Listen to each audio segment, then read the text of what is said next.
In this exercise, I'm going to create this bracket. It looks like this. And I have also used the thread feature here to create these threads. And the drawing looks like this. Some figures are hard to see, but I think we're going to manage it. So I will bring it back, like so. Then I will close this scene. And I will begin with an extrude shape, drop it here. And there are, of course, several ways to create this bracket, but I'm going to use the cross section to create this side because I will begin with this side here. So I select the extrude shape here, press Alt E, go to cross section, and I have hide all selected. Then I use the W key to get the look at command. If we now take a closer look on this drawing, we see that the height here is 16. So I will select this line here and double click the dimension here and type 16 so that we get the right height. And the total length is 32 plus 90. I select this line here, double click the dimension and type 90 plus 32. So now we have the total length of the bracket, or the side of the bracket. Then I will continue by drawing a couple of circles. This large circle that has a radius of 48 and this smaller circle that has a radius of 20. So right click, go to circle, click here, drag and right click, and here I type 48. And then I will draw another circle up here, right click, and the radius is 20, and hit enter. Then I will move them to the right position. So I right click, go to Smart Dimension. Then I select the circle or click it on the circle and on this corner here. And the height of that one is 64. And the distance to the center from this side is 32. So I click on the circle and on the corner here, and that one should be 32. Then we see that this circle is positioned 25 from the center of the large circle and 66 in height. So I click on the circle and that one, and the height here is 66. Let's see now, double click, 66, and the distance here is 25. Right click and select Smart Dimension and click on the circle and this circle, and the distance here is 25, like so. Then I will draw this small circle, right click again, choose circle, draw a circle here from the center. That's the diameter of that circle is 20, so that means the radius is 10. Now I need two lines, this line and that line. So I right click, go to 2-point line. I will draw a line between these two circles and a line up here. Then I come up here to select the tangent constraint and select that line and this circle, and select the line again and this circle, and then this line and that circle. And these two lines should be parallel, so I will come up here to select the parallel constraint, select the lines like so. Then I will extend this line so it will eventually be connected with that line here. Choose extend and then click on this line to extend that one so that they are connected here. Now I can use the trim command to trim the lines and the circle and that line. Then I click OK or finish. And I will change the thickness of the side. We see it is 22. So I select that handle, type 22. So I need another one. So I select this side in IntelliShape level, use the tribal, and we see that the distance between these two is 44. So I right click and drag here, and I will link them, and the distance should be 22 plus 44, like so. Press escape. Then I will add this backplate here on the side, so I will grab an extrude shape, drop it here, and the thickness of this side of the backplate here is 6. Select this handle, type 6, and then I right click and choose flip extrude direction. Then I grab the handle and snap it to the side here, and I will snap that handle to that side and to the bottom and to this edge here, like so. So then I'll go to this side here. We need to add more material here, so I will grab an extrude shape, drop it here on this side, and I will snap it to the sides here and also to the bottom and to the back, like so. And we see that the height here from that side to here is 16. So I right click this handle, edit distance from this point is 16. But at the same time we see that the thickness here is 12, the side is 22, so that means I have to change this one a bit. I right click here, edit distance from this side here is 12. It must be on the other side as well. Edit distance from that side, 12. Then I will add this part. So I'll grab another extrude shape and drop it here. Snap it to this side here, and that one to the other side and to the back. And the height of that one is, we see it is 40 from the top here. So I right click this handle, edit distance from this side is 40. And this distance, well, it depends on this hole here. We see that this side is 25 from the center of that hole. So I have to cut a hole here first, and the diameter of that hole is 20. It will go through the part. The center of the hole is 32 from that side here. So I will use the tribal, right click, edit distance from this side is 32.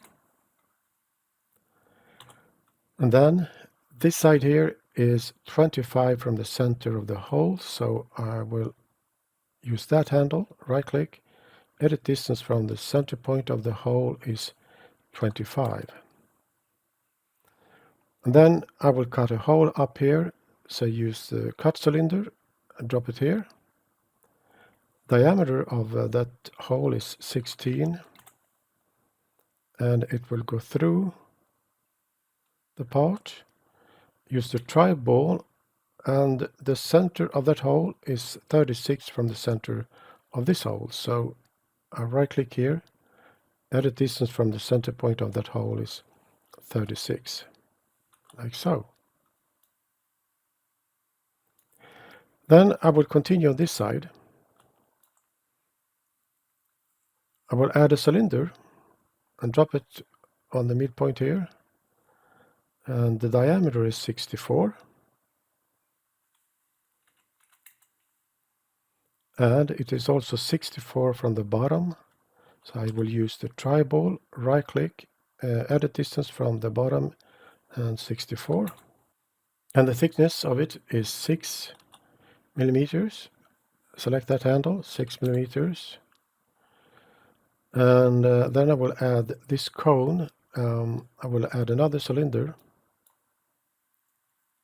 drop it here. The diameter is 38, and the length is 25. And we see that the diameter of this cone here is 32.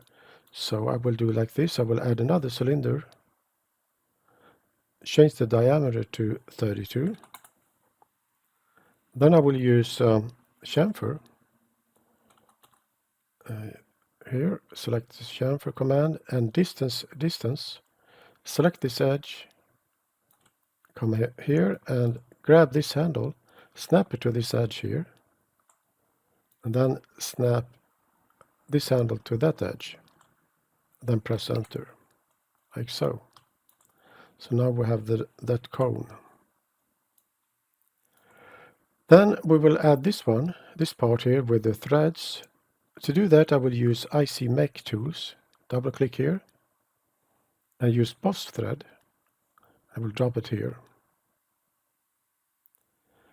So here the diameter, I will check this box, manual, that's 24. We see that is M24 and the pitch is 2, so it's a fine pitch. So I will type 24, update, and we will also create a runout, but the diameter of that one, we see that the groove is 3, so the diameter should be 24 minus 6, that's 18. I will change that to 18. And the length, well, we see that the distance here is 58 and the length is 22. So I will begin with 5 here and update to see how it will look like so. And then we also use as chamfer. It will look like this. And we click here, the pitch is 3 as default, so I will click this box and change that to 2. I click OK. So now we have a M24 and fine pitch. We need also a hole on this side. We see it here. So I will use hole here in IC Mech tools. Drag a hole, drop it here on the midpoint. And it is M10, that one. You can choose from the list here. M10, and make sure it will go through the wall so that it comes into the hole here. And I will also use a countersink. The diameter of the countersink is 11 because it will look nicer with a countersink. And then I will click OK and remove the tri-ball. It will look like this. Then I will also add a blend here, 22. Select the part, press S, use the blend command here, select the edge or clear, choose only the edge and not the faces. I select the edge and 22, hit enter. Well, if you want to use the thread feature here, if you want to, you can do that. Can I show you how you can do it? But first we have to remove the image here, and I do that by go to visualization and fill eyedropper, fill it with color and paint over the image or remove the image. Like so. See now, I will have to go to tools and recreate display, like so. To add threads using the thread feature, we go to feature tab and go to thread and select the part. Then we need a profile for the thread. And to do that, I will click this button to add a grid, and I will select this point here, like so, and display all. So now I need a profile. Well, I have a scene that I have done before. It's called thread profile. And I will use this one. So I select it, right click, go to edit, and then right click, go to parameters. Here I can change or choose the pitch. The pitch is 2. I press tab, everything will change here. Click OK, and also the profiles will change. So I will select these lines here, shift select them like so, and then Control C to copy. I go back to my scene. Here I press Control V or paste, and I will remove these dimensions, delete it, and that one as well. Then I will trim these lines, and I will connect these two. I have to move them to the origin. Come up here to select move, select this node here, drag and drop it here on the origin, click OK, and then I have to rotate it. Rotate, grab this line, move it to the y-axis, and click OK.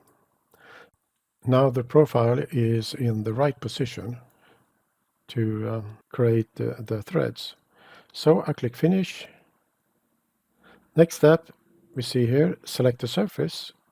I will select this surface, and we have to change the pitch to 2. And I will press tab to see how it will look like. And I have to change the starting point here.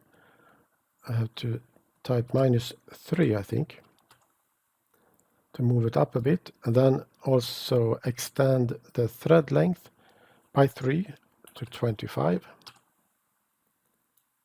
And we have to change from add to remove, and then I will click OK, and it will look like this. So now we have created the bracket and also used the thread feature.